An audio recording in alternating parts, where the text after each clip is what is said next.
Hello everyone, welcome back to my channel. আবার একটা ছোট্ট মিনি ব্লগ নিয়ে তোমাদের সামনে হাজির হয়ে গেলাম। আজ যেহেতু সানডে, আর সানডের দিন একটু খাওয়া দাওয়ার ব্যাপার থাকে। তো গতকাল যেহেতু ছিলাম বাপের বাড়িতে, তো ওখান দিয়ে না সকালে টিফিন করে এসেছি, আর বেলা হয়ে গেছে বাড়ি আসতে আসতে।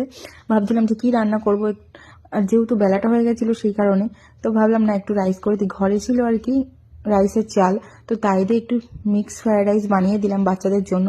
আর এটা না তাড়াতাড়ি হয়ে যায়, আর তার সাথে একটু সবজিও কেটে নিয়েছি, পালং শাক, বেগুন ভাজা।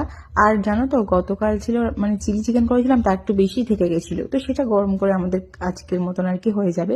তো এখানে দেখো বেগুন ভাজা হচ্ছে, আর এখানে পালং শাক সেদ্ধ করে রেখেছি। আর এখানে কিন্তু আমার রাইসটা পুরো কমপ্লিট হয়ে গেছে। আর দেখো এই যে চিলি চিকেনটা বেশ অনেকটাই ছিল, সেটাকে গরম করে আর কি আজকের কাজটা চালিয়ে নিয়েছি।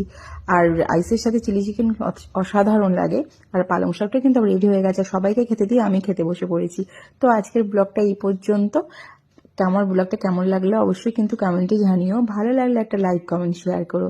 হ্যাপি সানডে সবাইকে, সবার দিন ভালো কাটুক। সবাইকে টাটা, ফিরে আসছি নেক্সট